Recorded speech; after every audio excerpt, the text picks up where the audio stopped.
each different bubble of reality is true. A galactic historian is a person that looks at all the lines of dramatic karma. Nudge, nudge. It's the Holy Grail. Improvise. Mysterious. It's counter psychic intelligence. Why is DNA farming of this star cluster so important? Because we do manifest our reality. We do create our reality.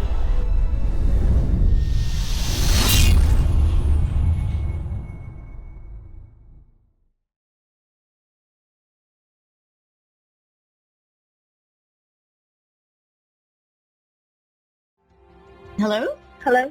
Hello? How you doing, caller? Where are you calling from? I'm calling from Ireland. Calling from Ireland, and your name is Violet? Yes, that's me. So what kind of questions did you want to start with? Oh, I have so many, but it's been driving me crazy for a long time. I've been searching for, I wanted to know who I am, why I came here.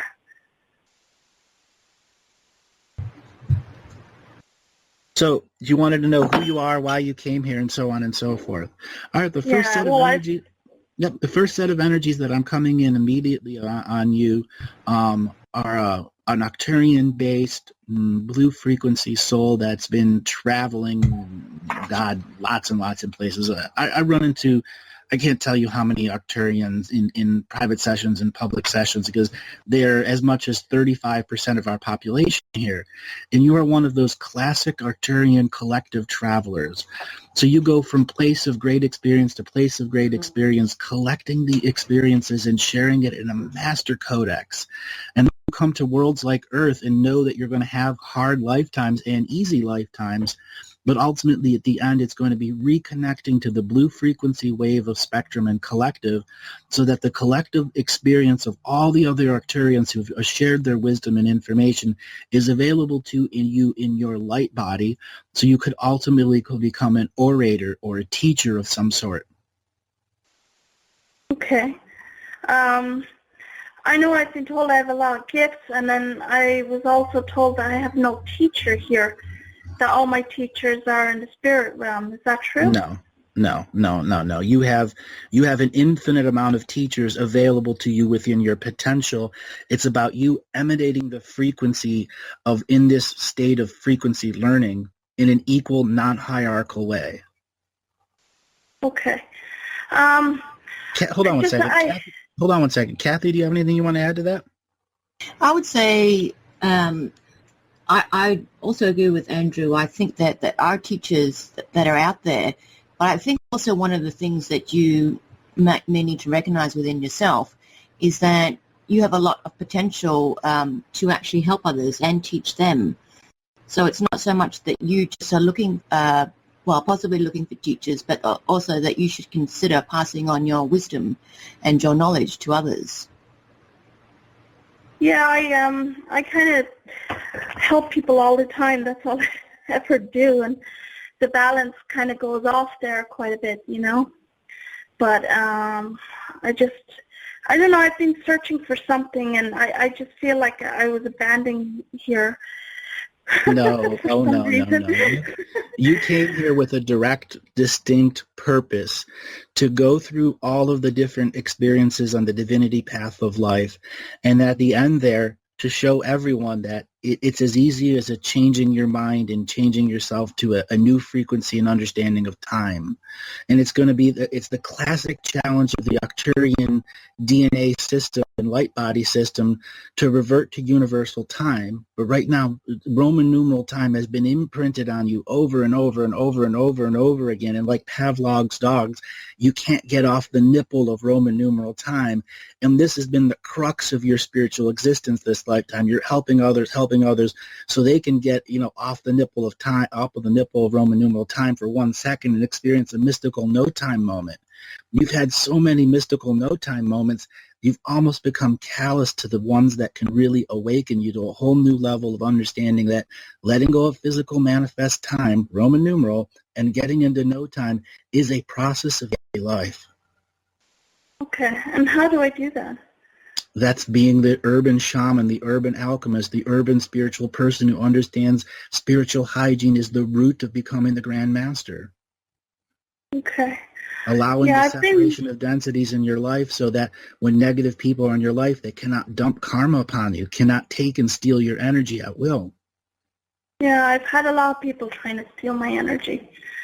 I've had a lot of people come into my life and try to interfere on my path, and it just keeps happening and happening and happening and happening, and it just doesn't seem to stop. But I keep plowing through and keeping strong.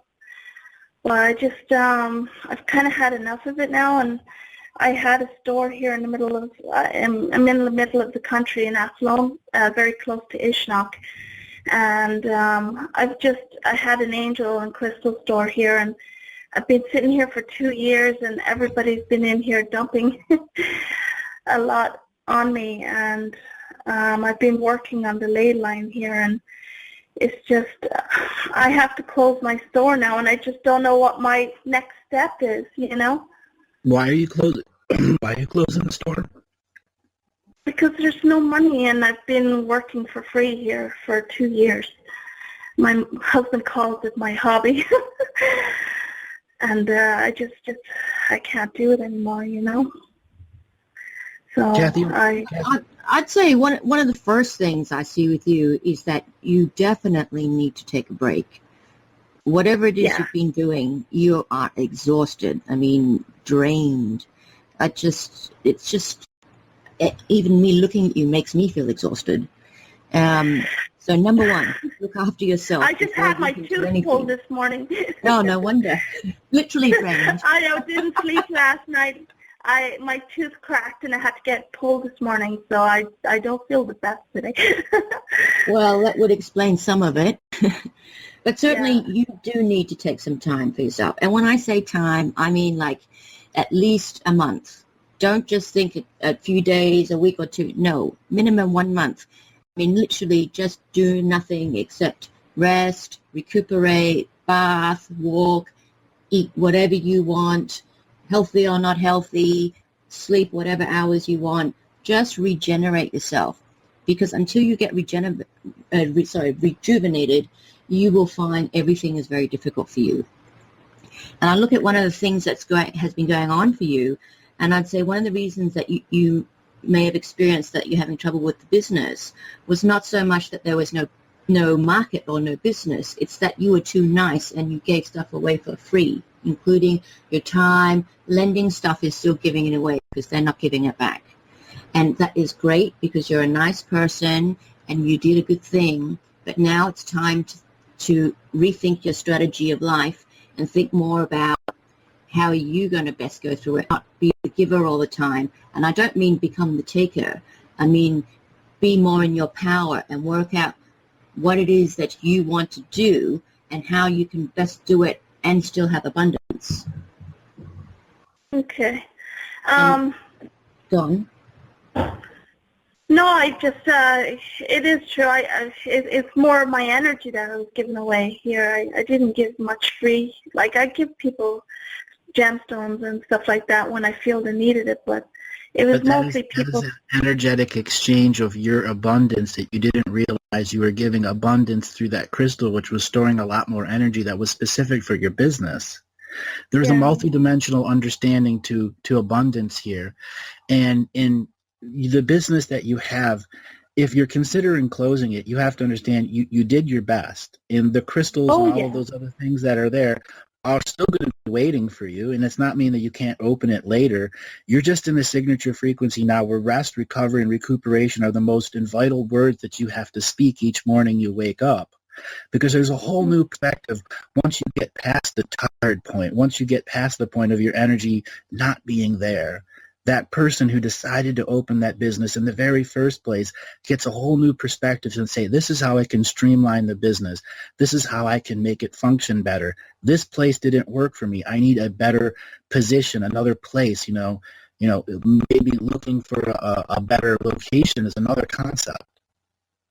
Yeah, when I first wanted to do this, I just wanted to do my healings and therapies, and I landed this the whole building with the retail and everything, and I enjoyed the retail for a while, but I really wanted to do my healings, and just when I got in here, everything was going well, but then the economy, people just didn't want to spend.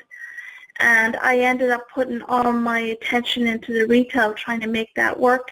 And I kind of let the therapy and the healing side of me just sit on the side burner. And now, after 2 years of trying the business, it hasn't paid. I'm just barely making 1 week to another, and my healings haven't got off the ground. And so now I've decided to just go forward and just maybe do a private practice instead. And I just don't know if that's the right thing, if I'm making the right decision. I've already put a closing down sign on my window, so I just... Kathy, you want to address the business? I would say that it's an interesting scenario that you've got yourself into, and one which is much more common than you think. You start as therapist, end up becoming retailer. It was never your goal and not your strength. I understand why you did it, because, I mean, it's the nature of, let's call it the new agey kind of stores, but your strength was never with the retail. It was always in you. And by you not doing, not having the time to attend to people, the interest level and the frequency of people coming has dropped. So your thought of maybe just doing private practice, I would say, is a good one. But I would look for a center or a group. I don't know what they call them, like a shop or service like yours, but see if you can do it by appointment at their place. So you like rent the room by the hour or by the week. Your commitment level is low. Tanning salons often, hair salons often allow people to rent spaces too. Yeah. That is true. That's true. And then just start back at, ground zero. Get back to what you know, of course, after your rest. After your rest. Yes. Rest first, then. I definitely need it. I haven't seen my kids in 2 years.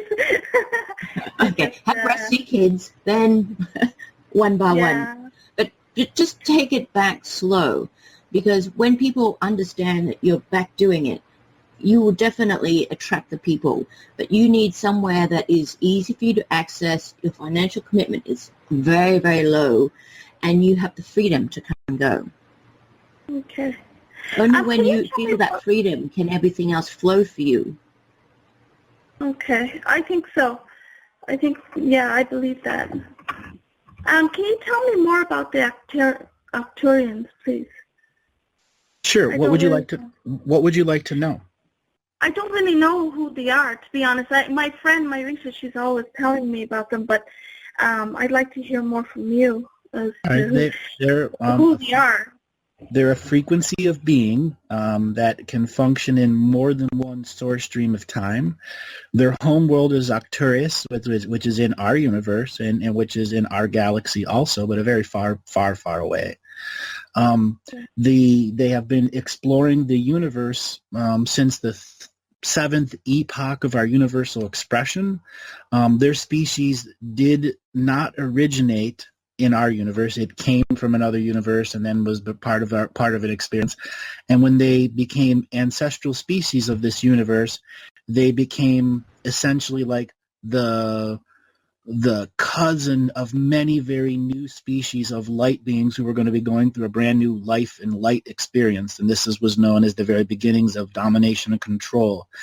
And the Arcturians were there to teach species 1 million years or 2 million years ahead of the time that domination and control might come into their frequency of sovereignty, of spirituality, of creating psychic defense systems that do no harm to any sentient kind, creating and manifesting your reality, understanding that you are a 7-color experiencing frequency being, and making sure that the DNA skin suits of different worlds had the DNA architecture and substructure in it, so that the different light bodies that were coming from alternate experience planets who were coming to new worlds would have full 7-color experiencing expressions. And the Arcturians are prolific DNA exchangers all over the universe, as well into other universes, so that all species have a connection to their blue frequency technology, which is the quantum instant connection to any other frequency of Arcturian that's sharing the blue ray collective energy.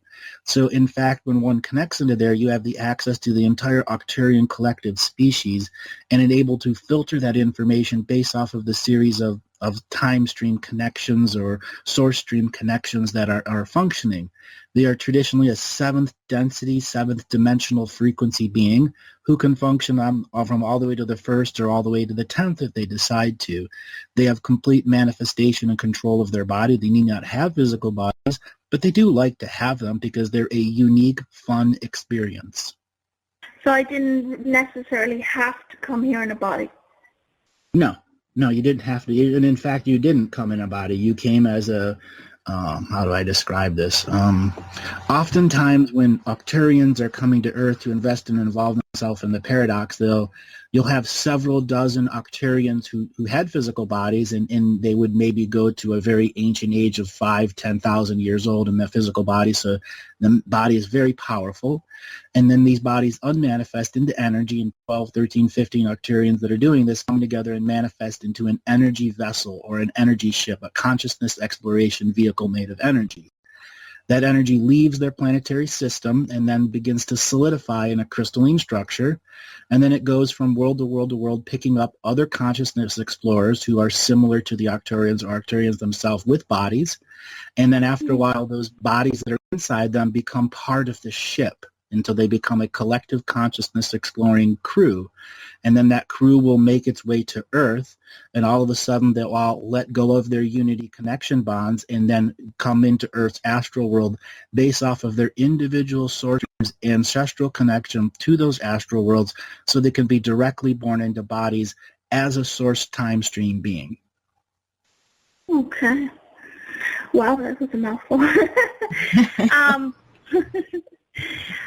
was I going to say? I'm very drawn to the Elohim. Have they any connection to the Arcturians? Say that again? I'm very drawn to the Elohim. Have they any connection to the Arcturians? No, they don't. Elohim, is that what you're saying? Oh, probably, yeah. Okay. No, they're a strict creation that was made for Earth's paradox expressions. They are solar entities, solar astral entities who are able to manifest it physically into any DNA lineage into the solar system to create an eminent frequency of solar connection. Oftentimes, Elohim are put on a particular path of multidimensional function that cannot be understood linearly or multidimensionally because they're connected to a signature frequency of dozens and dozens of suns as manifest energy to resolve karma for some particular purpose. And Elohim are like road builders, astral road builders at times too. They're like the construction crews of the astral roads in between planetary systems or other solar systems. Okay. Yeah, I don't know why I felt very drawn, and somebody told me I was one, but so I'm not then. No. You'd have a very, very different lifetime if you were. Most Elohim are now channeled through individual beings here on the world, and in fact, there's maybe in our world 7 billion human beings and other 43 billion other beings that aren't identified yet. Of those 52 billion beings that live on this world, there's maybe 7% of them are half incarnate, half reincarnate Elohim, meaning they're solar entities that are occupying DNA skin suits but are completely unaware. They would be like children with Down syndrome or autistic children that are functioning in several realities simultaneously, and they needed to be manifest in this reality to create a manifest eminent equation of having that solar frequency manifest here. Okay. The gifts that I have, can you tell me about them? Sure. Kathy, you want to go there? I think that one of your great gifts is about the healing that you can do for people. I'm not even sure that you're that aware of how much healing that you can do for others.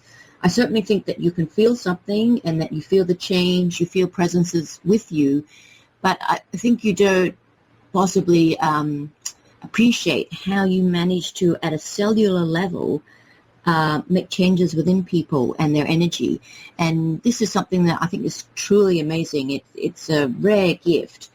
I would expect people that you've touched or healed, whichever word you prefer to use, to come back with really amazing stories.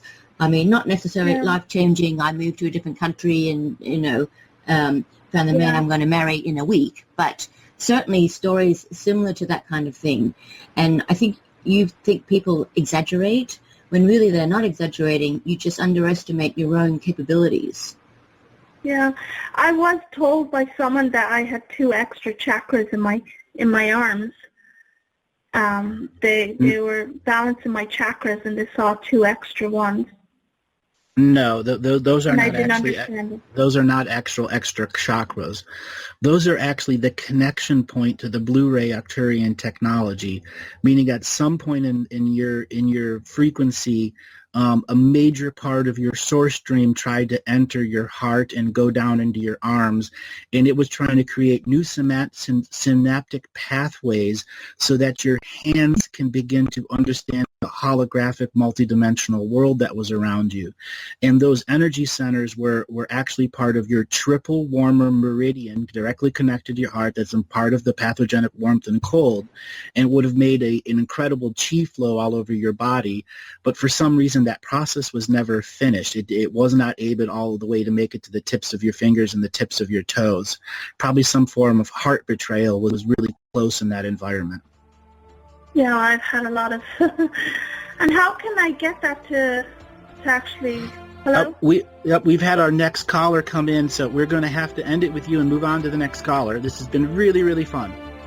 Yeah, great to talk to you.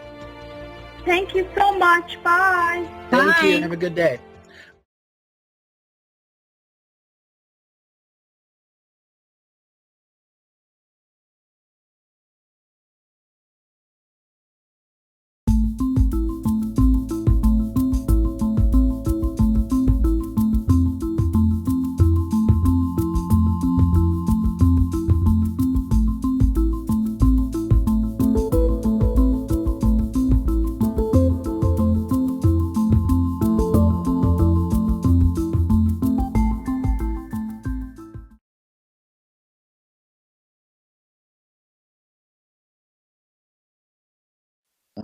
For people that are like you, overcoming the lack of energy is about controlling the energy of your reality and understanding who you've given away your power to. And you have to be brutally honest with yourself about who you're really giving away your power to, even if you're giving away your power to yourself. Okay? Then the next step is the much deeper understanding of what does your bed space mean. You're going to conquer creativity and passion. It comes with deep sleep. Have you ever woken up from a dream and just laughed? Yes, I have. Huh? Yes. How hard? Not frequently. How hard is it for you to get good dreams? Let's see, the basis, most of my dreams, and I've been keeping track of them for a while, seem to deal with mundane things. A lot of them are dealing with architecture.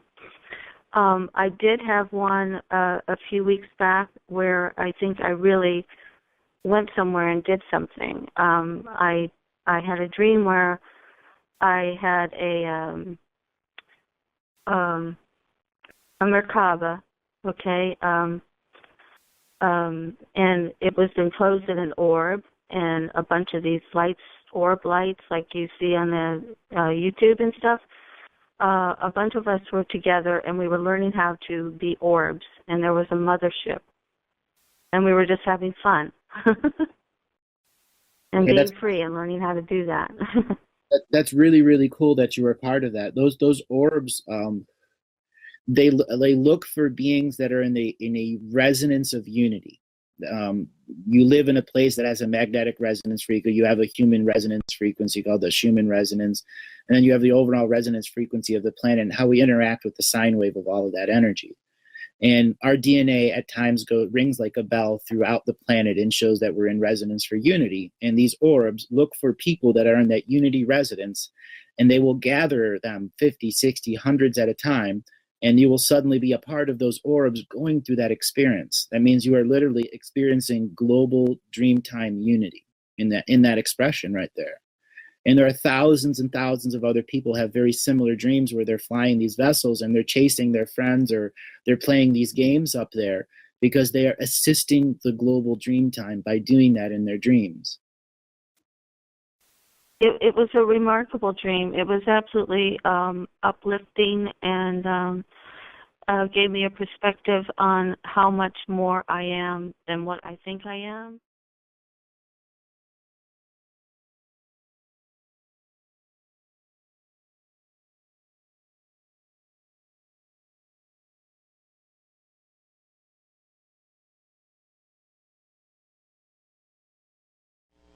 Any other questions? Where did I come from? What planet? You're Arcturian. Arcturian? Yep. You are a part of the Arcturian collective called Pt3. It's a very old Arcturian collective. And you should be out taking pictures of yourself at night, and you'll find orbs all over. Taking a picture of myself? At night, yes. I have these beautiful lights that always flash around me, and I've never met anybody who has them, and I don't know what they are.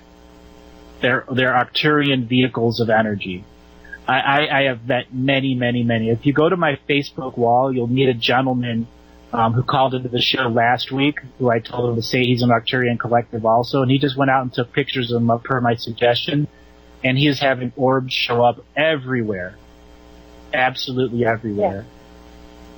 Yeah. And so start taking pictures of orbs. But these are lights I can see. You know. Yeah, these are lights that everyone can see because they're Arcturian energy vehicles. But I've never met anyone who's noticed that I have these lights. It's like I'm the only one that can see them. Well, if you start taking pictures of them, you'll notice that they extend a zone of trust so you can take pictures of them. Okay. All right, I've got to move on to the next caller. Thank you very much. You're very welcome.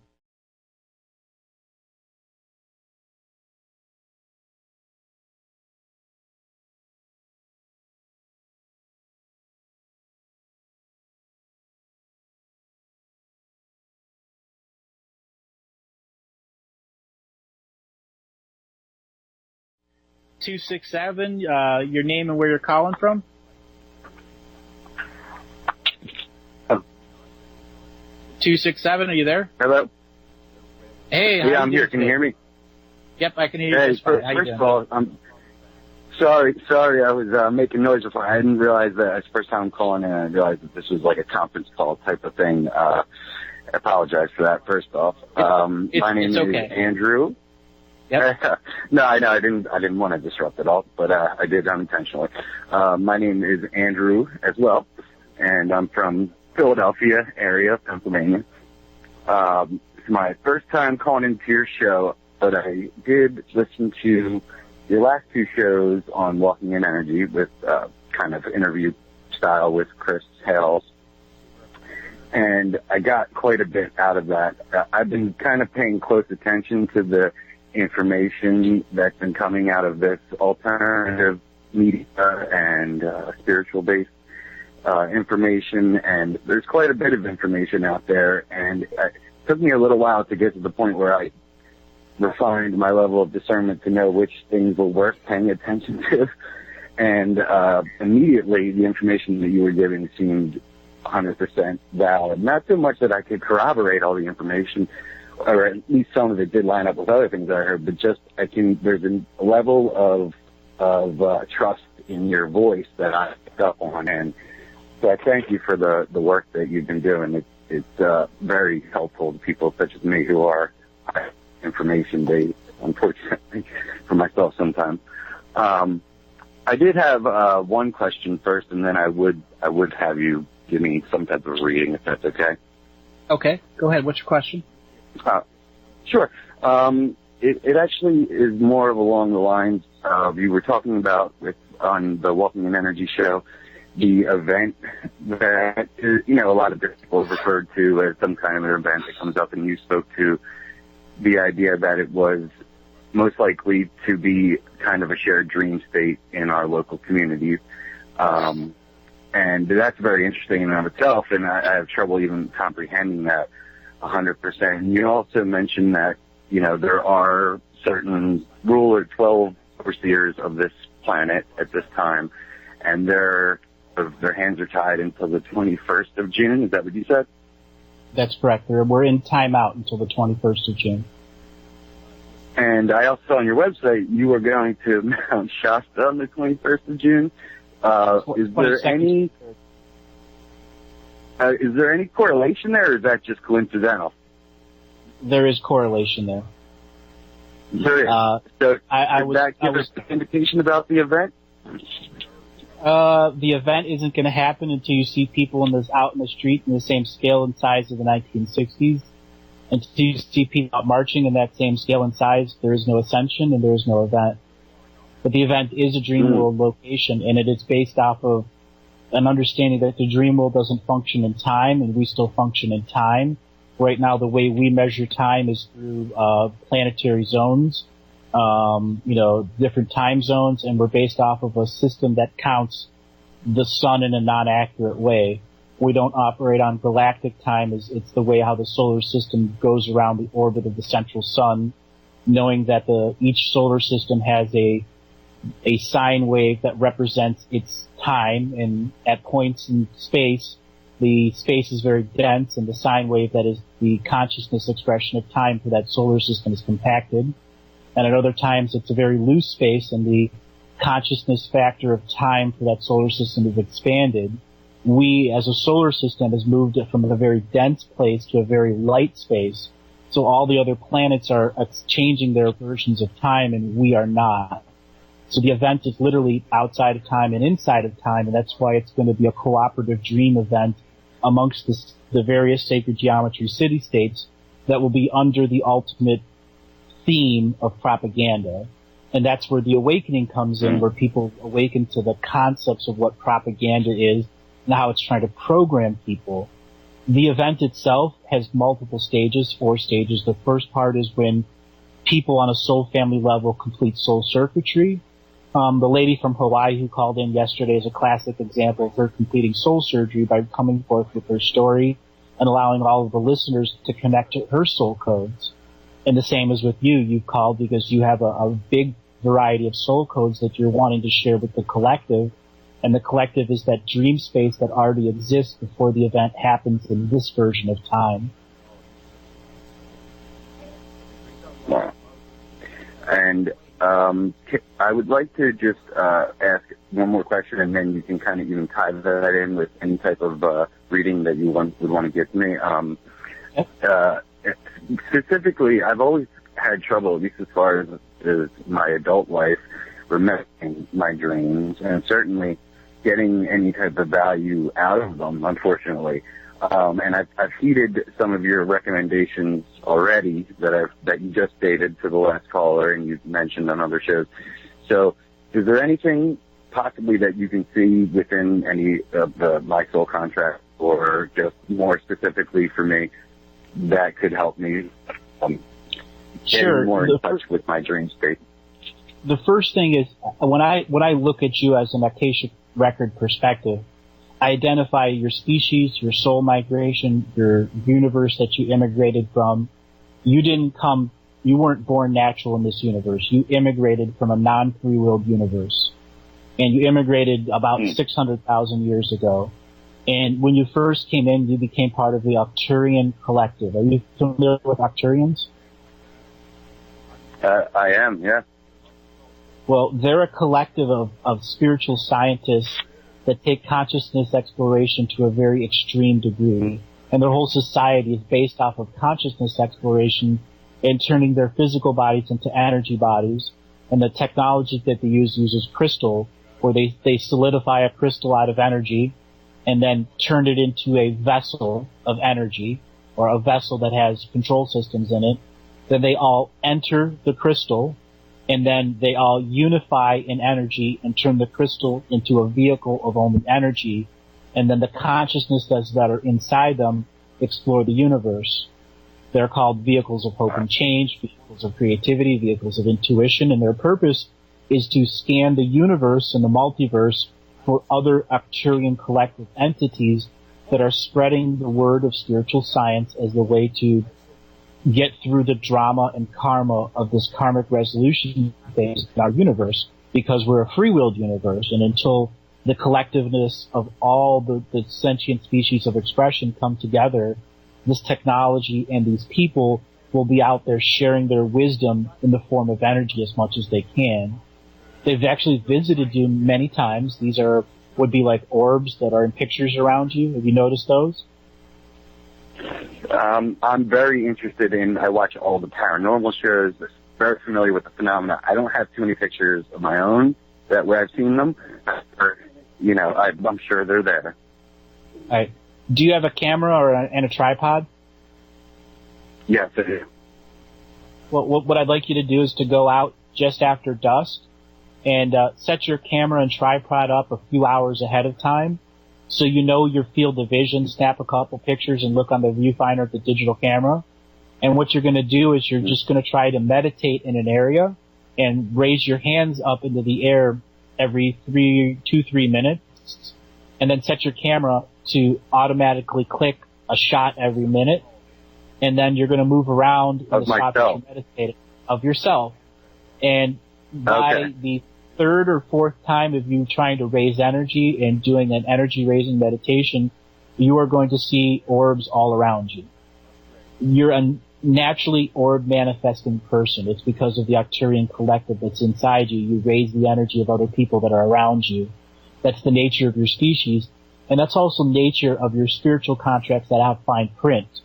There's specific things in your fine print that neuter your ability to raise energy around other people. Okay? It's like having a dog, spayed or neutered. Quite literally, they took something out of your soul family matrix so you couldn't empower people with the collective wisdom of the Arcturian collective that you're related to as soul family. Wow. Now, as I said, you migrated from another universe into the Arcturian collective. Many, many people that migrate from a non-free will universe right away don't stay in one physical form. They like to experience several dozen at a time. And you were one that did the same thing. So you were in the Syrians, you were in the Pleiadians, you were in the humans. All of the main drama species you lived multiple lifetimes in while you were still a primary Arcturian collective person.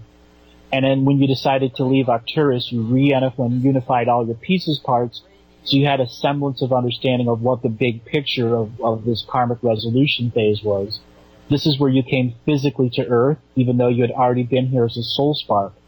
This is where you were adopted as a new first species of Earth and began a migration of other souls from your non-free will galaxy to come into the Arcturian collective, do a very similar process as you did, and then immigrate to Earth and become part of that new first species, because you were hyper-investing your consciousness into the world grid, into the mountains, into the chakra points, and making sure that you were living lifetimes around these things so there would be a barrier of energy between the forces of domination and control and the actual core energies of Earth. So you're a very defensive spirit. Wow. To Earth. So specifically, I chose to be here at this time because, well, obviously I have karma to reconcile, but I also have abilities to offer. And part two of that, how do I nullify any of these limiting, well, you said things are actually removed from me. Are I able to access those, or are they gone? You'll need to meet those in other, you'll need to meet those in other people, and they'll have the soul circuitry that completes the piece that you're missing. Okay? As I said, that lady from Hawaii that called yesterday, she completed a piece of soul circuitry for many other people. You calling the show are completing soul circuitry. Now through synchronicity, because you came forward and you shared your story, the universe and the Earth Mother is going to repay you with synchronistic events where you may cross someone in the street that is literally the missing piece that you've had, and you'll go through an activation at that point. But for you, you should be functioning in places of power. You should be going to Earth chakra points. You should be going to places where ley lines intersect, and you should very much be into dowsing with dowsing rods. Wow. You would find yourself rapidly becoming a master. Okay. I think you've given me enough. I can go from there, and I don't need to take any more time. But I really appreciate it. I have my fiance with me. Is that okay for you to read, or would you rather take other callers and have me call back? Why don't you have her call back, because I've got a bunch of other callers waiting. Okay. I appreciate it. Thank you, Andrew. God bless. You're welcome. You take it easy.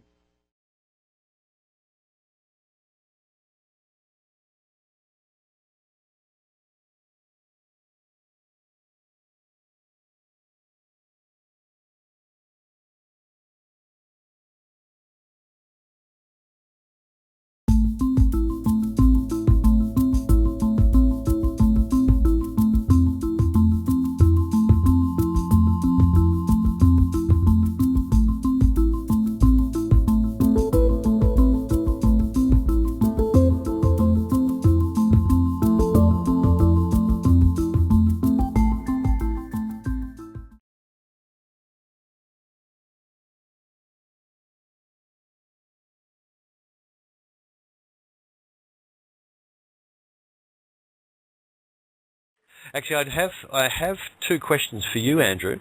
Sure. Just to start off the questioning part of it, this came up yesterday. Someone wanted to know where the name Galactic Historian came from. Whose idea was that?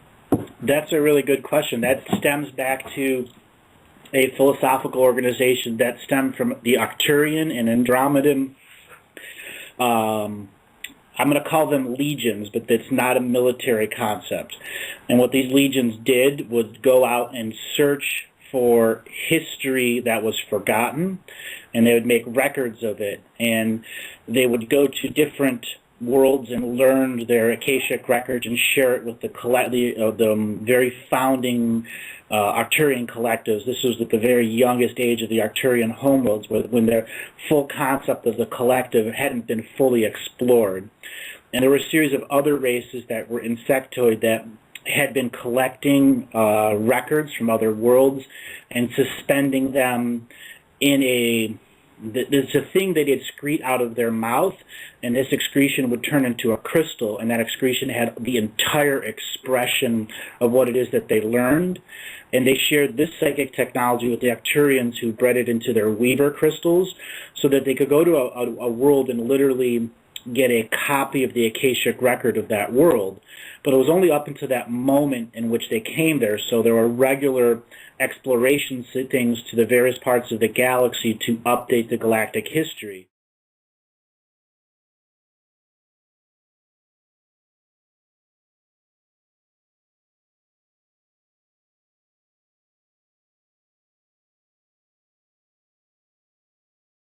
Hey, Nikita, are you here? Hi, Andrew. Can you hear me? I can hear you. How are you doing today? Oh, I'm doing really well. We've got a gorgeous sunny day. It's 2 o'clock in the afternoon. Where are you at? In Australia. In Australia, yeah, that's right. We're worldwide over here. So how did you find out about me? A friend of mine sent me a link to one of your shows, Walking in Energy, with Andrew Hales. And from there, I looked at all the galactic history, which blew my mind, and I just felt it all really resonated. And then I went back and looked at your reading shows, and yeah, I've been following you ever since. Oh, that is really, really good. So what about the material jumped out at you? What was it that grabbed a hold of you and said, I want to learn about this? Well, I'm not sure that there was one specific thing. It was more the fact that you have such an amazing take on things which nobody else has been able to explain the universe and the galaxy and the layers and levels of being a multidimensional being in the way that you have. And so this is all, a lot of it's new information, even though it feels familiar. You just get to explain things in a way and on so many levels that I guess so many of us have been searching for. Yeah, so it's pretty awesome. That's really good to hear. So have you heard me do readings before? Yes, I have. Okay, and so you kind of know how this works. You have the Akashic record of this world and 20,000 other worlds open to you. So what kind of questions do you have for the Galactic Historian? I guess my first question would be my soul family, where I'm from, where I'm working when I have these amazing experiences of being out in the galaxy and birthing planets and weird things, and I don't know where I am when all that's happening or what exactly is happening in those moments. So, but yeah, soul family would be a good place to start. Okay, well, first thing first, you're part of the Arcturian Doma soul family, the main Arcturian soul family, one that was on the original thread line of Arcturian creation from 161 million years ago. So well, that means you're old. First thing, you get your free cup of coffee on every planet you go to. You got your senior citizen soul card. Wow, that's huge. Okay, so before the Galactic Ascension Machine was created, and before our universe was a free-willed universe, you were a soul living here that came from another free-willed universe and immigrated into a non-free-willed universe and became part of the Arcturian Doma collective that began mapping out the fundamentals of the universe at that around that 151 to 140 million years ago. The universe was a lot smaller than it is today, and there were billions upon billions upon billions of soul family members who were part of the Arcturian Doma groups that literally began mapping the whole universe. And then they got to a point where they just got about the whole universe mapped, and it expanded. And they're like, well, okay, well, we got to start over. And as soon as they got it mapped, it expanded again and again and again and again and again, until we get to around about 90 million years ago. And it's when the Arcturians suddenly realized as soon as you reach the peaks and map everything, it expands. And there's a consciousness at the universal level. And that universal consciousness was leading not only Arcturians, but thousands of other species around to look at everything, to map everything, because there was a great change coming, and this change was known as free will. Now, as a light body in a non-free-willed universe that came from a free-willed universe, you understood, and you were a seventh-dimensional entity, a frequency entity at that point in time, so you didn't need one body. You could have millions if you really wanted to, and in fact did. This led you into the next concept. Well, what is this universe changing? And you made temporary, we'll just call them vacations from our universe. And the vacations from our universe, you went to another universe and re-experienced free will for a while and made a whole bunch of contracts and deals with other beings that after you gained free will back in our universe, which would go from non-free will to free will, that there would be this big migration of beings that would come find you, who was going to choose to be a divinity path birthing being, not one, but millions. So you were going to spread your divinity path birthing onto hundreds of different planets, in fact, thousands of different planets.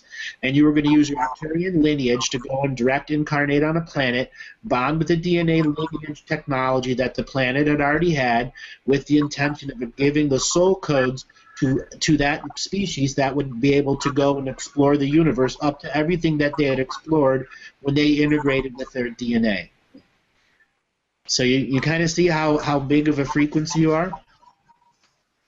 Yeah, I had an idea it was big, but not that big. No wonder I'm tired.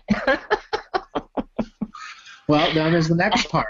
The next part is you gave birth. Our universe became free-willed, and you began giving birth not on one planet, like I said, tens of thousands of different planets.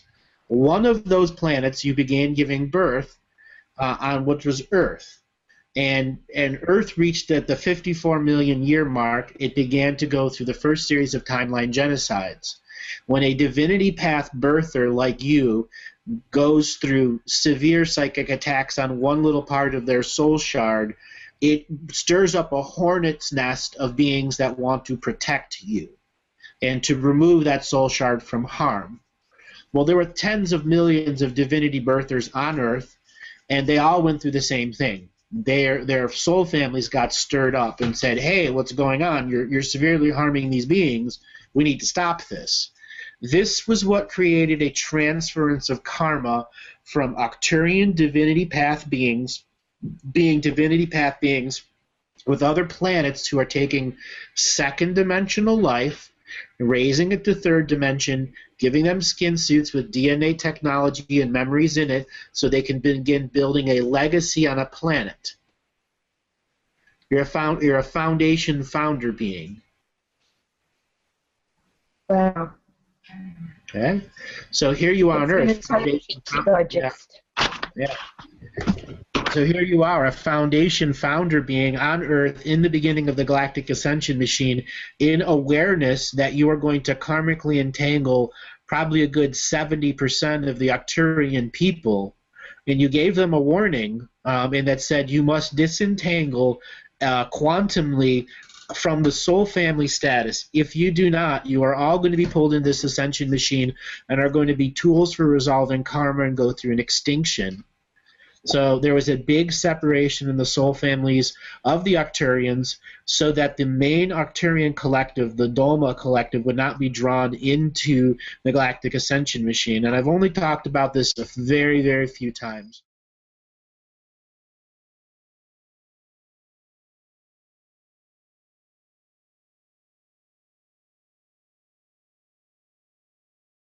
In ancient Lemuria, like you've talked about the three Lemurias in Atlantis eras, what sort of relationship did they have to the whales then?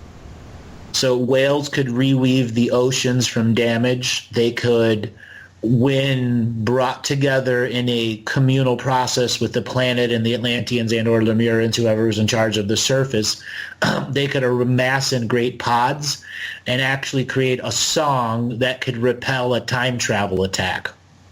Now, whales have been used in offensive combats, but they are a non-hierarchical order, non-duality, defensive, offensive system, meaning they can use their dreamweave frequency to make a species think they've invaded and destroyed the place, but actually they never did. So like the civilization had a relationship with the whales, like they could communicate with them and they understood all their language and things like that? No, more like the beings are coming here to destroy us, and the whale could project their song and the being would suddenly be in a dream world and would never realize that it went from the real to the dream. It's interesting you say that, like, about events that might cause harm, because I told you I've watched Stargate Atlantis recently, and there was an episode where, like, they're on the city and there's whale creatures on the water planet where they are, and all of a sudden they start being triggered to gather around the city and sing their song, and the psychic people in the community start really like hemorrhaging right through their ears and stuff like that. Yep.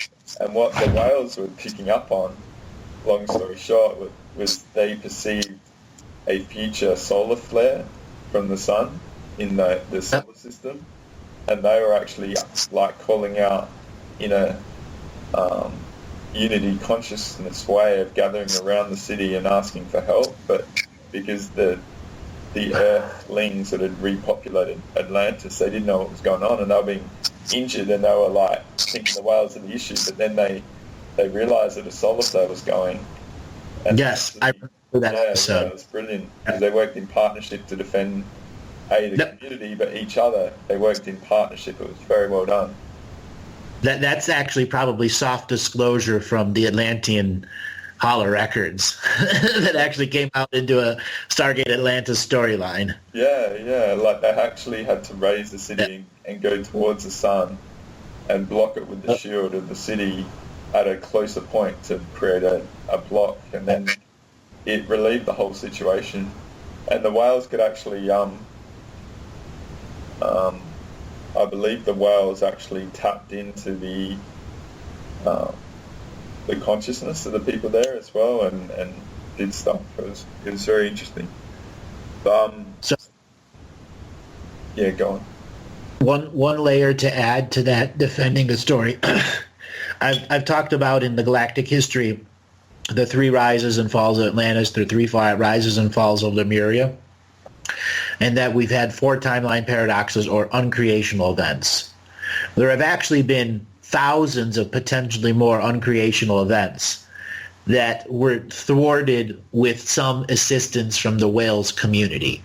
When both light and dark suddenly realize another force that isn't light or dark, has no expression of light or dark, but is its own conquering, evolving force from another part of the galaxy or another galaxy itself, something that is just going to overtake everything and retake it with its own imprint, the light and dark of this community got together, and when that happened, the whales would say, all right, you're in communion and union, we're going to defend this world. And there were many, many stories where we simply call them the non-hierarchical order whale warriors stepped forward, which meaning human beings in both the light and dark skin suits passed off their contracts as DNA skin suits and directly incarnated in whale skin suits as walk-ins with their full knowledge of esoteric processes, whooped the snot out of whatever was invading, and then left the DNA skin suits and went back into their human skin suits, as the whales allowed them into their technology to use the weaponized expressions of their belief systems, and the whale would store that in their song line.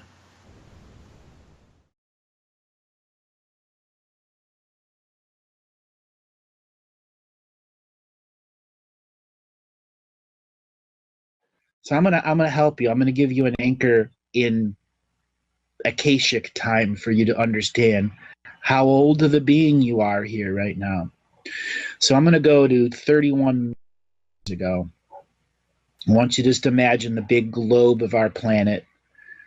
No light pollution, people in balance, relative peace, and somewhere that looks over Iceland, you see the big island.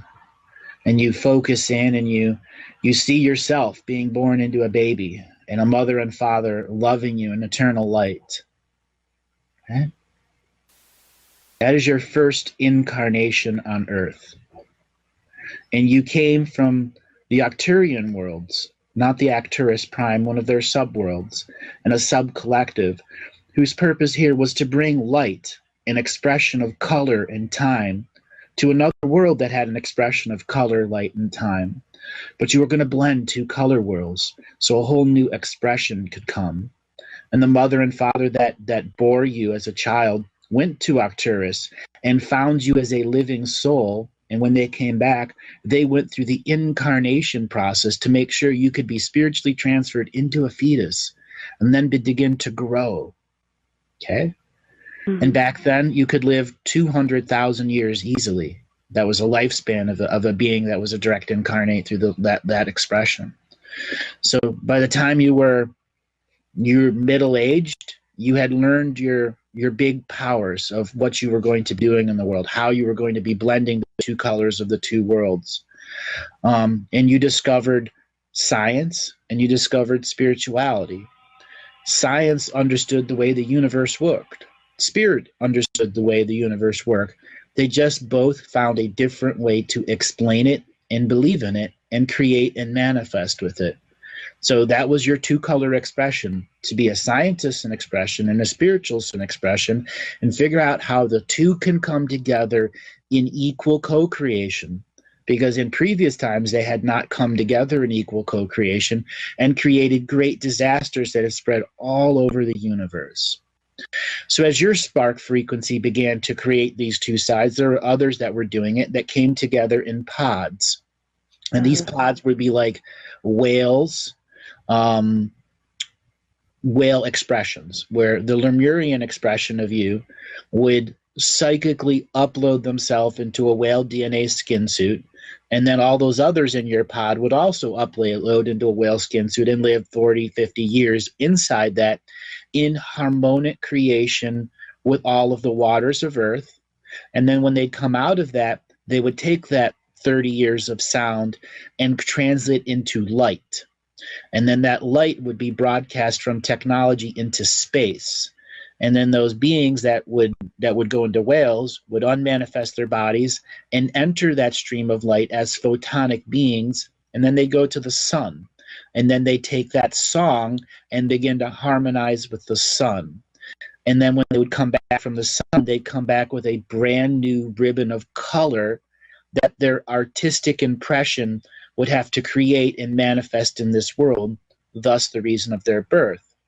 So you are one of these people that sing to the all of the universe at the micro level and the macro level, and when it's your I am presence time, you figure out how to translate it, that new band of color. You've been here 31 million years trying to add new color to the 7-color experience we have.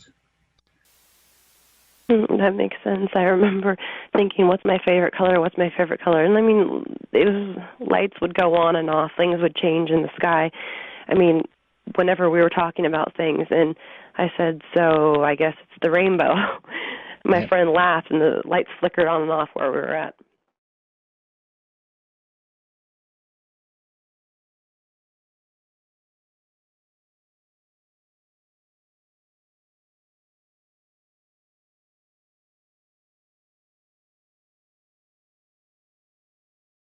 Next caller is 360. Your name and where you're calling from?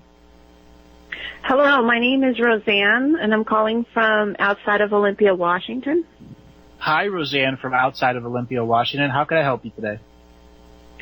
Hi, I was wondering if you could tell me a little about myself, because I just found your show last weekend, and I've been listening to a couple shows during the week. Really resonates with me. Well, so I'm curious about myself. All right, what I need you to do is tell me about your first 10 minutes of the day. Be as specific as possible when you first wake up. What I'm doing is tuning onto the infinite you is going through the process of becoming the finite you, and I'll be able to tune into your Akashic record. Okay, well, I'm watching a friend of mine's dog, so I've been awakened early by her shaking, and she needs to go out, so I walk her. She's blind as well, so I walk her down the hall, and I get her out the door, and then I proceed to make coffee, and I'm milling about in the kitchen waiting for the dogs to come back in.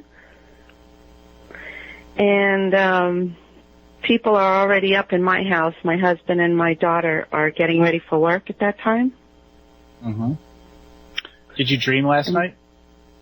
I didn't. I don't dream much. Okay. Very sporadic. I can see there's a very, very difficult habit pattern in your life dealing with your dream world. Did you have a difficult childhood growing up? Somewhat, yes. Okay. And this my dad is. Go ahead. My dad is like Italian and my mom is Filipino, so I think there was a clashing of worlds in my early years. And this is actually, like, when you would go to school in the morning, would your parents argue before you left? Sometimes, yes. Very different. That is that's actually what's affecting you right now, and affecting your dream world. You woke up, before you had to go to an education system, you got exposed to that energy. Even if they weren't arguing, there would be tremendous psychic data going between them, and you're stuck in between that. And I'm going to identify your species, and similar to the lady before, your Arcturian collective also. And the type of Arcturian collective you are is called Ishnaga. And Ishnaga Arcturian collective is a very, very, very special collective. Their purpose is to collect information on all of the plant species of all of the galaxies. So quite literally, they are the great gardeners of the universe, and they are the great collectors of seeds of the universe. And your purpose here this lifetime is to be a collector of seed wisdom and seed knowledge. I've had many experiences with different Native American tribes doing seed songs and collecting seeds. And what's going on here is the lifetimes you led previously, particularly in the Arapaho Indians and the Upper Shawnee Nation Indians, up into the Cree Indians in Canada and some of the Inuit tribes in Alaska. And your purpose was to find the spring plants, these little tubers in the ground, and you would dry them and store them and turn them into medicine as well as food. And you have many lifetimes in the southern areas of Argentina, on the very tip of the bottom of Argentina, looking out to the South Pole. And that's the type of shamanic life you led, where you were watching the astral world for the new children that were coming in. Do you have children this lifetime? I have 2 adult children, yes. Were they both hard births? I thought they were. They lasted more than 24 hours. Oh, yeah. And that's representative of negative spiritual contracts and fine print that was trying to eliminate those children from being in this world. Oftentimes when children come in, they come in a migration pattern, and they identify all the migrating spirits that are coming into the world. And both of your children, they did not want them to be here because of the types of people that they are in their previous lifetimes. Both of them are very, very powerful. We'll simply call them weather-based individuals. They could very much be controlled, but the weather would influence their emotions, and they would ultimately be able to function as weather controllers themselves if they were to become awakened energy masters. And this does function with you too. You should be very much linked to the weather too, because as the plants go by the weather, if you have harsh weather, there are no plants. If you have positive weather, there is the plants are always affected. You understand what I'm saying here? Yes, very much so. I'm very much into plants. I just got a greenhouse 2 years ago, so I've been collecting seeds and starting seedlings and doing heavily gardening or farming, mini farming. So, and the Native American side of it that you were speaking of really resonates with me. Okay. I think go ahead. I think my grandmother was like a shaman in the Philippines. She was like a healer of some sort, and she's gone now, but I still feel her presence with me. I feel her presence too.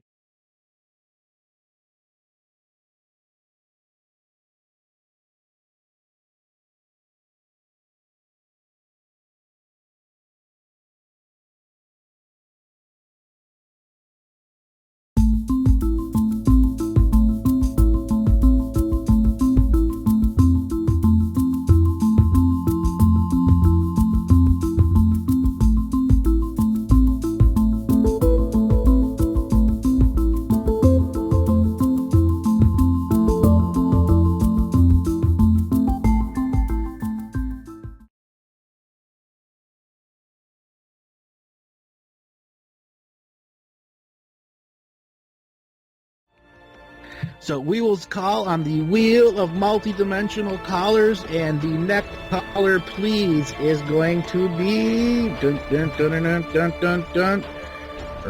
Barrett. Come to the line. Yes, it's Barrett. How you doing today? Welcome to the show.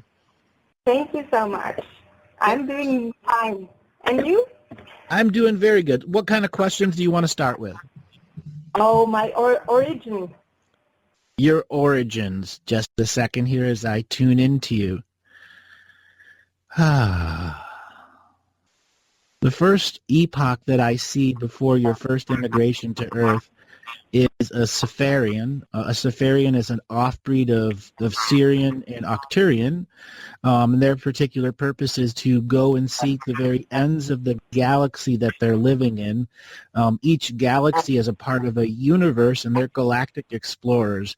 What they do is they go to the very rim of each galaxy and try to map the outside rim of each galaxy, because they go in this big, wide circle around to the end of the galaxy, and their type of technology is to increase this circular motion of the galaxy. When the galaxy expands, they go to a brand new point of space-time, something that has not been imprinted by any other version of space-time, and this allows them to ride dimensional rift waves to other galaxies, so that once they finish learning and exploring their own galaxy that they're in, they go and explore other galaxies.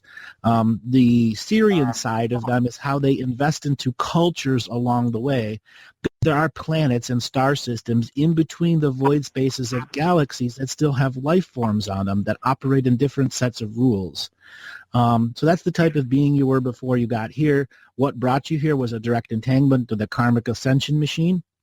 When the Safaran world, the worlds, they kind of leapfrog from galaxy to galaxy to galaxy, their worlds are their ships, got entangled in a just the best way to describe it is a massive nebula of gas.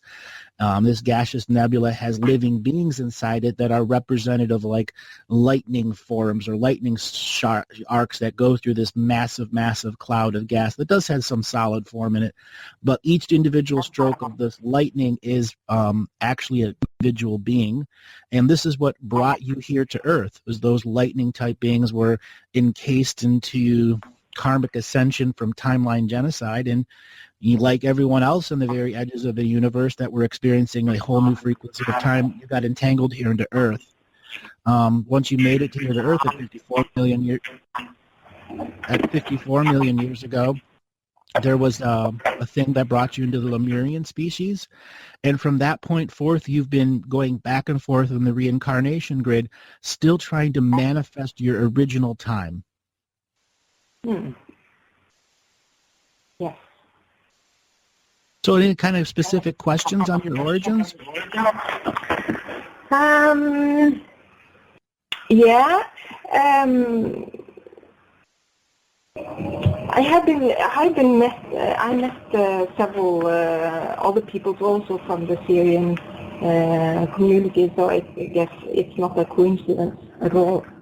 So I have been working a lot with the expansion of energy, and that makes sense also what you were saying now.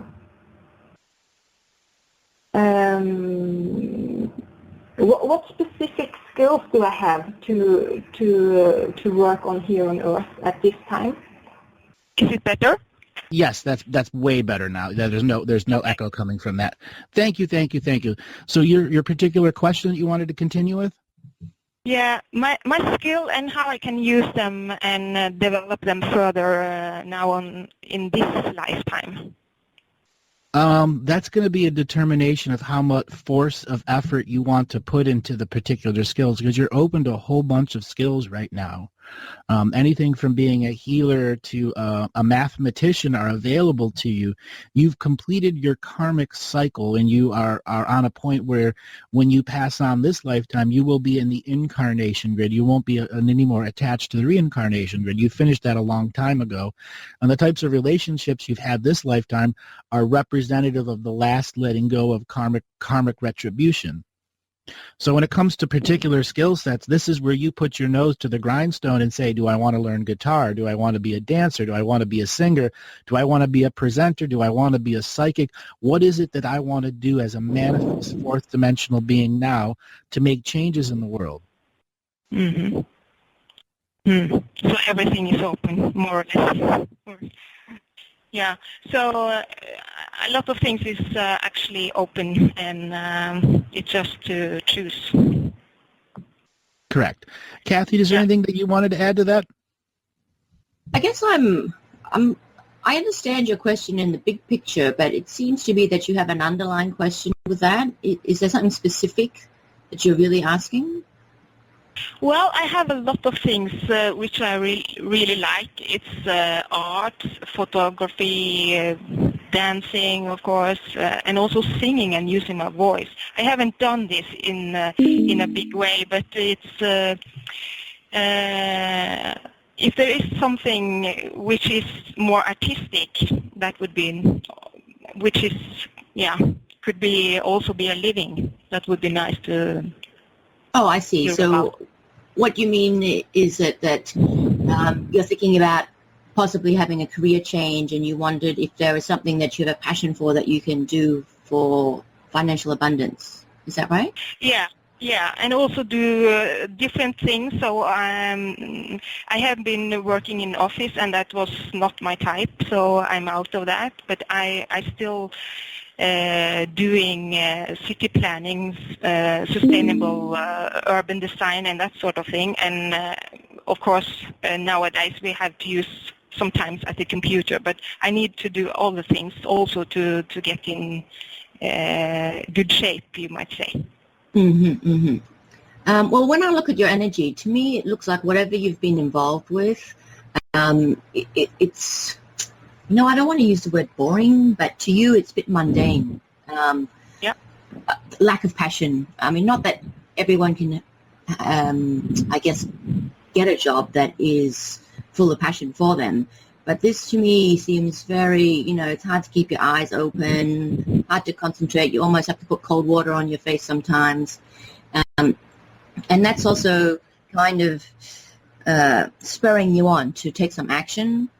When I look at the opportunities around you, I would say, in a way, your thinking is really in a positive way. I would say definitely something creative, but as opposed to something like music or dancing, I'm thinking more like writing, because you have a very, very good imagination, and the way you put words together, that prose, is actually quite unique. I would suggest that you just start with something small, maybe just a small story, and put it down, and then you'll start to see what you're capable of. Because I think it's a skill that you can definitely turn into something that will produce financial abundance for you. It will take a little bit of time to generate that very specialized formula that you need to write a book, a novel, whatever it is that you choose to write. So in the meantime, you probably will have to fall back on something you consider a bit more humdrum, boring. Not necessarily the same thing, but possibly the next year not so exciting while you hone your skill. Okay. Yeah.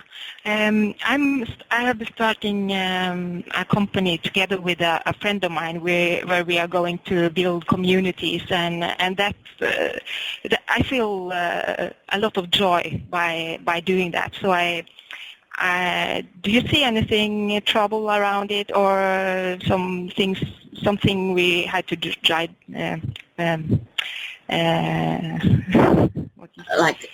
Pitfalls. Change in it, or is there a good goal for that? Can I ask you, when you say communities, what does that mean? Well, we want to grow edible food in the city, and also by using that as a product, we also grow people together, because when you are meeting around growing food and that sort of thing, it's will also have circles into other bigger things around it. Yeah. Okay. When I look at this project and you and the energy melding, I would say that, essentially you have a great idea, but it seems that a lot more logistical problems than you have taken into account. And I'm not even sure, but the pH level of something or other seems very important. I actually don't know what that means, but I'm sure that you will find out what that means, or maybe it will resonate with you. But if you can work out more logistical issues, and by that I mean better planning, think all your worst case scenarios that could happen, and plan around it, then you would have a much better chance of success. You also need to make sure that there's more publicity about it, because I think you haven't, in your mind, given a sort of a plan for that kind of thing. Where would you promote it? Where would your customers come from? How would they know about you? You need to get all of that stuff in the works before you do anything, because that will take time to build up. So by the time you're ready, you need that market already ready for you. Yeah. Yeah, we have just started with that, but I see that. Okay.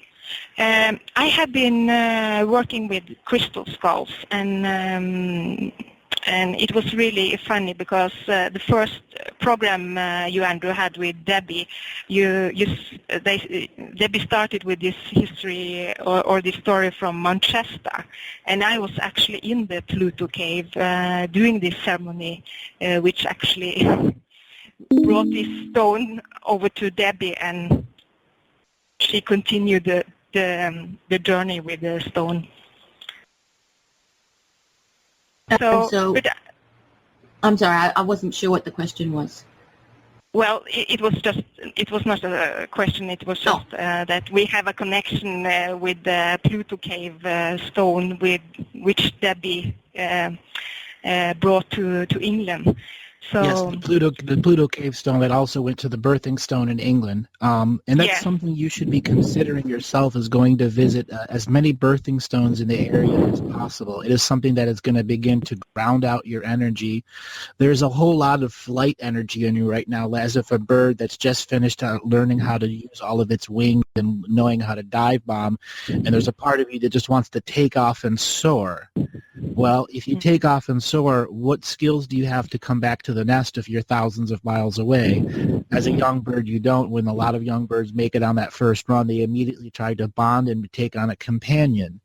So to prevent this type of energy from going through you, you need to start taking pilgrimages to these different birthing stones and different places of power. It's vitally important in your spiritual progress that you know where they're physically at and know what the frequency of the place feels like. So when you are going through moments of alchemization or processing of dense energies, that you have the ancestral energies and the frequency of that place to call upon.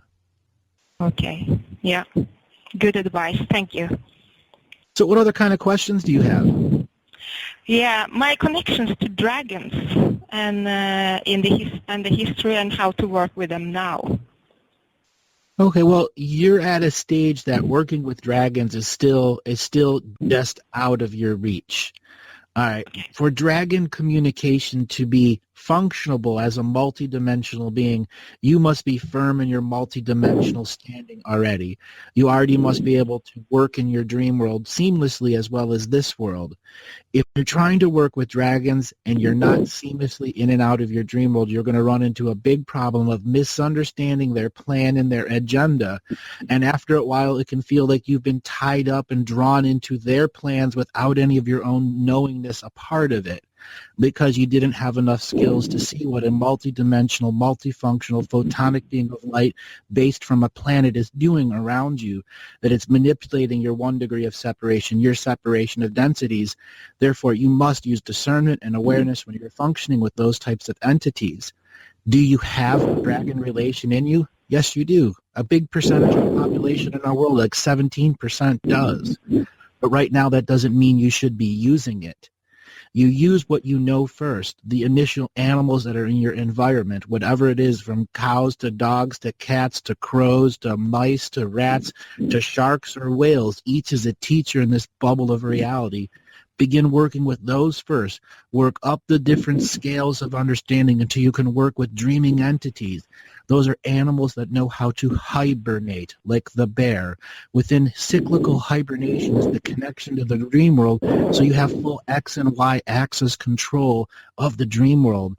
And if you should find yourself being overtaken by an oppressive energy inside the dream, you outcreate it. You don't need to run from it. You change the very physical rules of the dreams, because that is your manifest inherent ability to do that. Then is when dragons work with you, when you can manifest your inherent rights, and they can be in co-creation equally with you. Thank you. You're welcome. Any other kind of questions you want to ask? So, about some health stuff. My left side is not in proper shape, and I had a frozen shoulder on left side too, which is not totally healed. And back of my heart, can you say something about that? And what was the last bit about the heart? Back of her heart. Back of her heart, Back yeah. of the heart. Back of my heart. To me, it looks like you've, I don't know, it looks like an old injury, almost something that might have happened to you when you were young, And as you get older and the environment, the weather, the things keep changing, it's almost like it's stiffening up. I suggest that you probably should pursue something like deep tissue massage, just to start to loosen things up, because if you do that, then the frozen shoulder and the back probably will loosen up so that you can do more work with it. But you have to start from somewhere before you can get into the small, intricate parts of that part of your body. In terms of heart, I look at it and it looks like it beats very fast. One of the things I'd probably suggest there is maybe you can do some breathing exercises with your meditation. Do you do that already? Yeah. Yes. Well, then I would focus more on that. Try and find a way, it's almost like in yoga, where you can have the fast, rapid breathing and the slow breathing so that you can control it more yourself. And once you can control it in your meditation, you'll find that you can control it more in your everyday life. So when your heart is beating faster, you will just automatically be able to acknowledge it and then swap into a different kind of breathing. And then when you can do that, you'll find the heart isn't so much pressure. Okay, Yeah, thank you. pressure, and I got one more thing that I'd like to put onto that. At a early age, your body was severely challenged by a debate that turned into an argument between your mother and father. What do you remember about that early childhood? Oh, yeah. Yeah, you are uncovering so a right. can of worms, right? You have to acknowledge that your physical body has taken psychic abuse between two adults who didn't aware that you were being psychically abused by their own energies. Yeah. You need to let down. You need to go into hibernation. You need to tell the inner girl that's been damaged that it's time to heal. That's the first layer of intent. The next layer of intent is what you do to lure the inner girl out of her pain and suffering and into your body of the modern so she can see what she's already done and accomplished. Then it'll be easy for her, the innocent child, to be out and playing and be full of joy and happiness and creation and inspiration. Yep. Alrighty, Dahan, we have got to move on to the next caller, but this was really fun. Thank you so much. Thank you so much.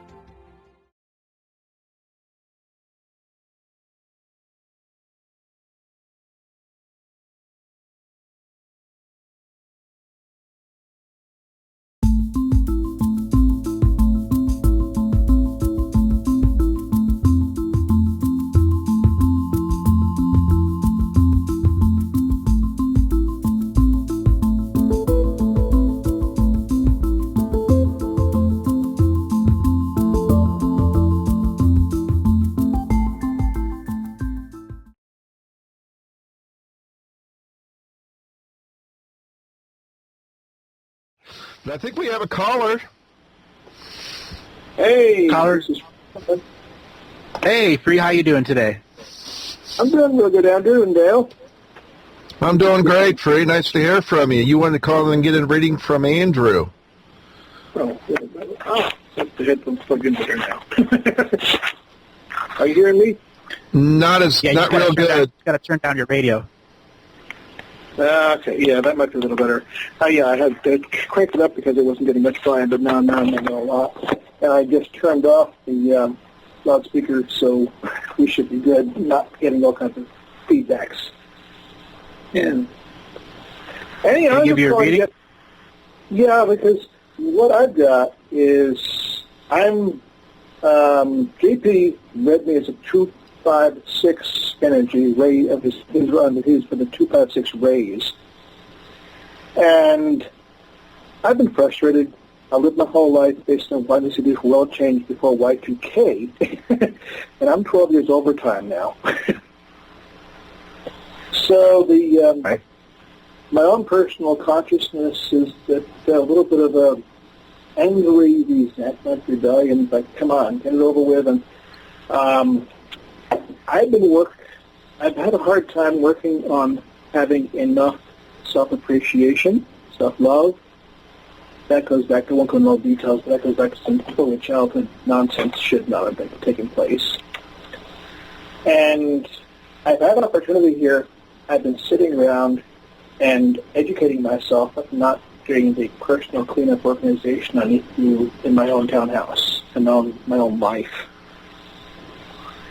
I've got ideas that professionally it would be probably good for me to work with Sherry Edwards, because I do have some master's degree training in a very closely related field to what she does. And I'm trying to get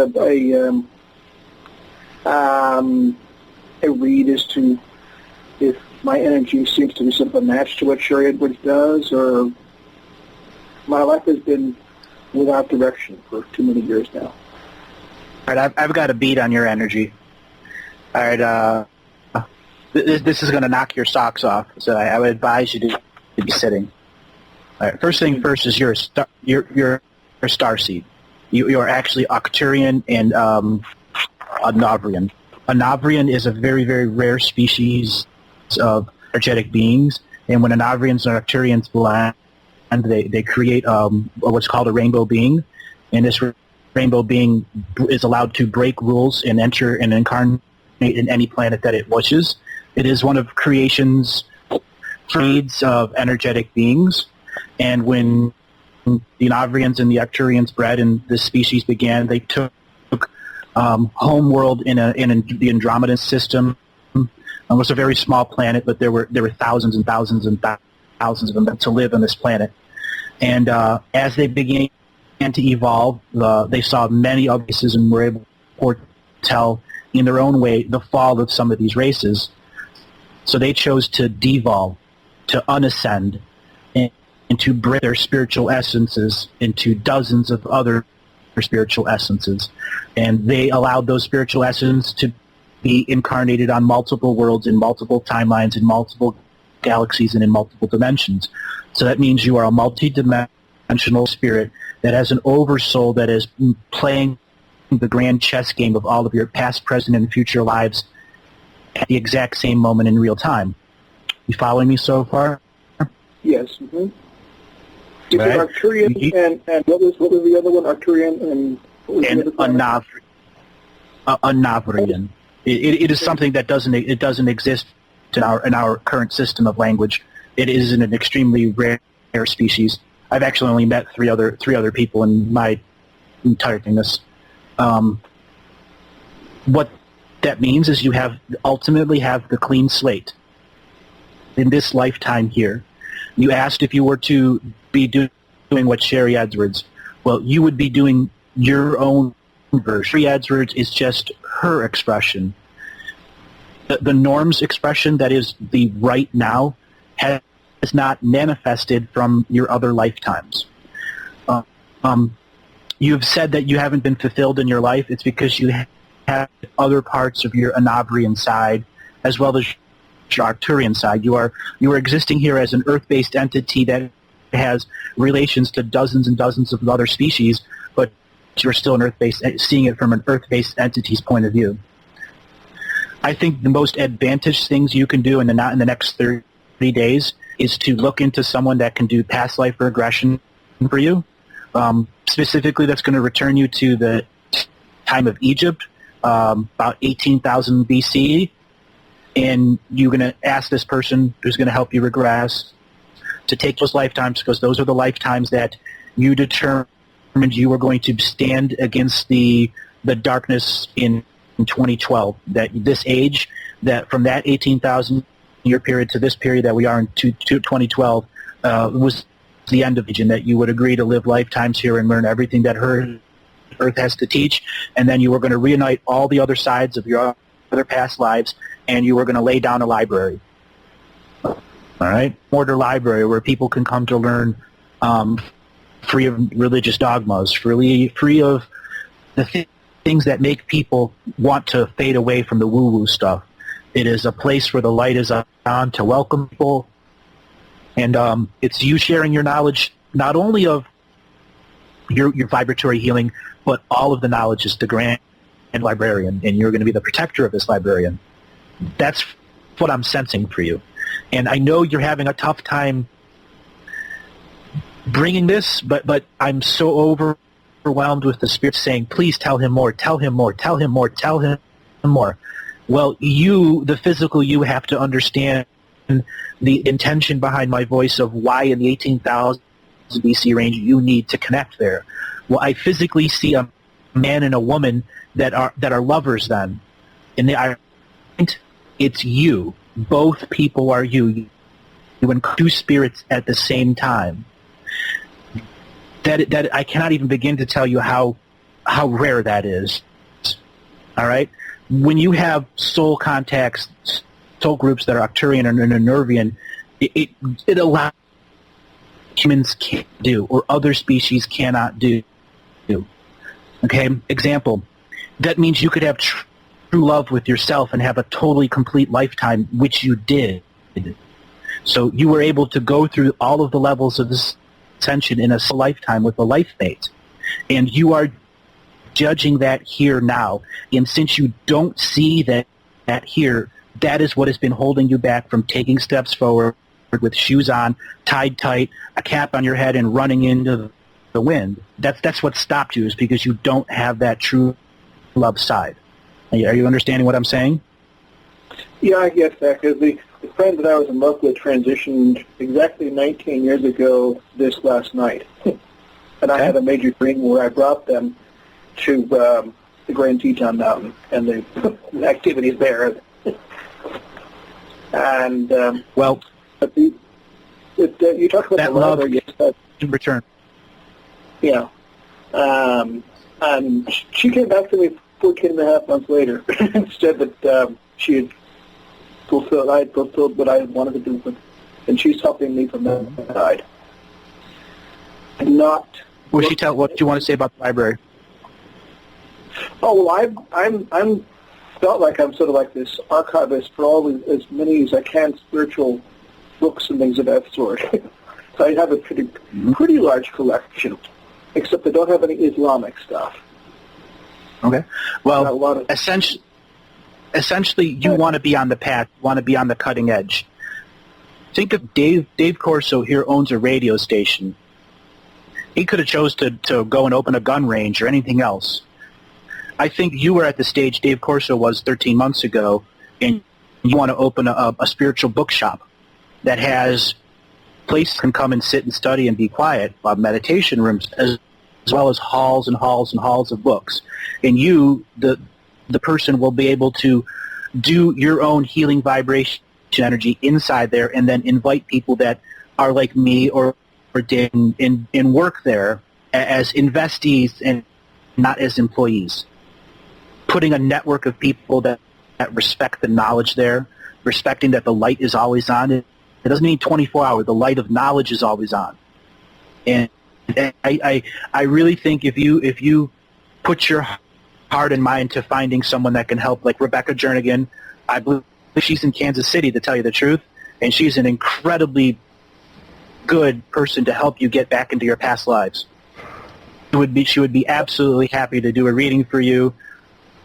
Or I mean I can do one, but I really think Rebecca would open doors for you on your past lives that her vibration and the vibration of those past lives will really open you up. I mean, I really understand why you... Go ahead, Dale. I'm getting a message here, too. Free, this is really a message for you, and what I'm saying is you're already doing it now, and just with your chat name, Free Sovereign, that's giving out a frequency, and if you can create the ability to envision yourself partaking in... All right, here's the message. I'm just going to put it out there. I see Sovereign, Free Sovereign here, working with the Akashic, I don't know if it's the Akashic Hall of Records, but you're going to be implementing or having the facilities to have people come to you to get to see all of their past lives and being able to have the mechanics there, because with the libraries that you've been and the histories that you have right now, you're going to take it to a more of a galactic level, and I sense that you're going to have some training, very possibly off-planet training, to get you up to speed, to give you the training. And again, time has no meaning in this realm. So what you could be, let's just say, for instance, you could be gone for 50 Earth years, but it may only be a month here on Earth plane. But when you come back, you're going to have the knowledge and the skills to have like a little shop. Yeah, have people come in. You may have a device that they'll be able to wear, but you'll be able to walk them through it. You'll be able to access what it is that they need to clean up their spiritual selves, to get them leap, to propel them into the knowledge of all of their past life regressions, aggressions, and work them out. So you're going to be more of like the spiritual healer in a way that is going to be able to take it to a whole different level. So that's the vision I just saw that they wanted me to share. Thank you, Dale. Another question comes in is, what is the best course of development for myself so that I become much more friendly with everyone in the world? As I mentioned to JP in one of Frank Jordan's sessions, I grew up in a childhood of energy takers, and I never learned or had a model of how to be a good energy giver, and also to connect with other people rather than just presenting myself. How's my best development to become a good person to interact with everybody else and whom I contact? All right. I understand the message, and it's really about, and it's not who you contact, it's inside you. You believe you weren't taught how to love, but you were taught how to love. As I've said, you have an Arcturian blood in you, and you have to trust the psychic side. Again, you're going to go through a time of healing, understanding why you mistrusted, why this life happened this way, and why you went through so much of the forgetting and so much of the anger now only to blossom in the now. And that was because you had to hide from the cabal. If they knew who you years ago, you would not be making this phone call right now. I'm going to tell you that right now. That's how rare you are. There are going to be people that are going to seek you out for your genetic lineage, because there are species and races out there that right now that can no longer procreate. They have cloned and genetically modified themselves for so many years, they can no longer have a new generation of offspring. You have a particular genetic code that in reality can help restart them, but you're a free sovereign. You understand what that means, and the only way that would happen is if that means true love, that means you would be able to help that being heal enough that they could make their own sex organs, and then either you could mate or you would help heal another one of them that would have the opposite sex organs, and you would be like the adopted grandfather of that family. You want to know how you can be more likable? Well, I really think it comes to grounding and doing what you do. You need to be around people. Example, if you had let's say a bookstore, and you had 2 employees, you'd have to talk to them every day, and you'd have to talk to all the customers that come in there every day. And then you would be forced to talk to people about religious subjects, and you would be put in a scenario where you would recognize people respecting you and loving you because you have this shop and have this light of energy out, and it wouldn't matter if the person you were before or what you thought you were before manifested and changed everything in your life. It's really the time for you to shit or get off the pot. Action. That's right. And the last, you're going to pop out a hemorrhoid if you don't. Last 5 months I've been just sort of sitting around here and learning as much as I can on WSR and reading Frank Jordan's books, but not doing what I need to do. Right. Which is share carrying it in a position of knowledge. I mean, I really see you could open this bookshop really easily. It doesn't need to be big, and you can go online or go to the local libraries that are selling books and fill it up really fast, and then begin to order books for people. You know, there's dozens of people in your area you can invite to come and give talks. There's so many, and that fits your personality. All of those things. All right? When you own your own business, there's the new part of your personality that's going to come out. All right? And underlying magic in your personality. I mean, I see so many things for you, but I my personal belief that the greatest healing you could have right now is the past life regression. You need to be linked to that. You need to go through that remembering.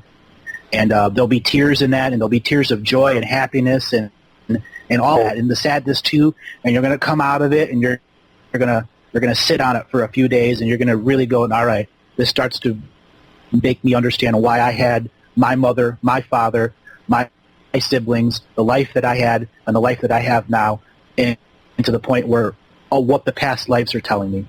I think it's going to be like to bring up a warm coat, and all of a sudden it just fits and feels right. And all of the other emotions that you just said will fade away as you walk into your power and own it with truth. I do extremely appreciate that. And I know Rebecca's in the Kansas City area, but I think she's a bit farther east. But I listen to her shows, and I've communicate with her occasionally on Facebook too. Well, I know she does a lot of things by the phone. It would be your first step into healing of saying, all right, I need to communicate someone that I've had an on-air radio relationship with, and I trust enough that I would call. And I believe she is the top vibration for you. Excellent. I also want to add this to it as well. Start using the word I am, because we have used this for negative forces, and this is how the proof.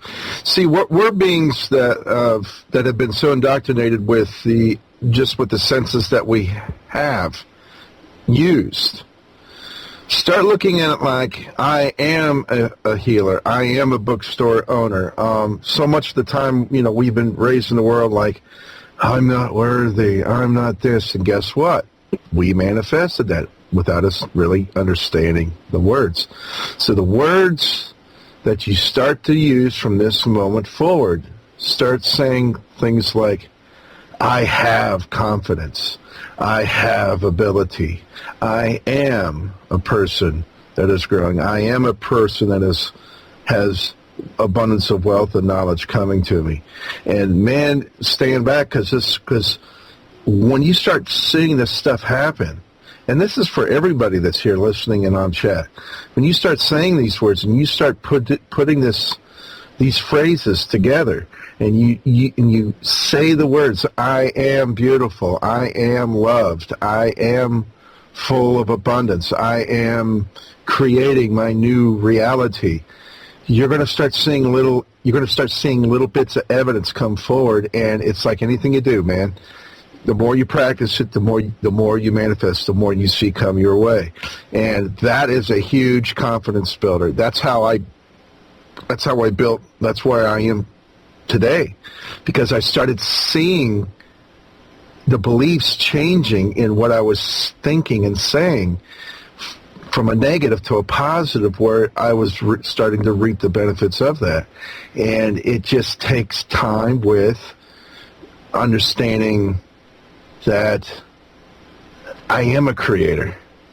I am in charge of me. I'm not no longer relying on others to bring it to me. I have the ability to heal. I have the ability to bring the knowledge forward. And it's happening here in the now, right now. That's true. Thank you very much for that one, Dale. I have experience with I am too. Frank Jordan's meditation on the 21st is like a big thing for me. I'm the being, divine love to all life, and particularly being love, divine love to myself. There you go. Mm-hmm. Yeah. So, Thank you both. And you are welcome. If you have any other questions, give Dale or us a holler back. Or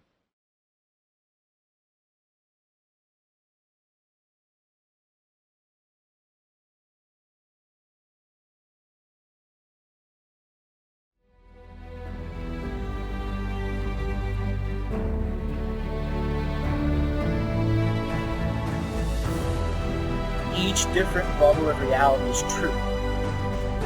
a galactic historian is a person that looks at all the lines of dramatic karma. Nudge, nudge. It's the Holy Grail. Improvise. Mysterious. It's counter psychic intelligence. Why is DNA farming of this star cluster so important? Because we do manifest our reality. We do create our reality.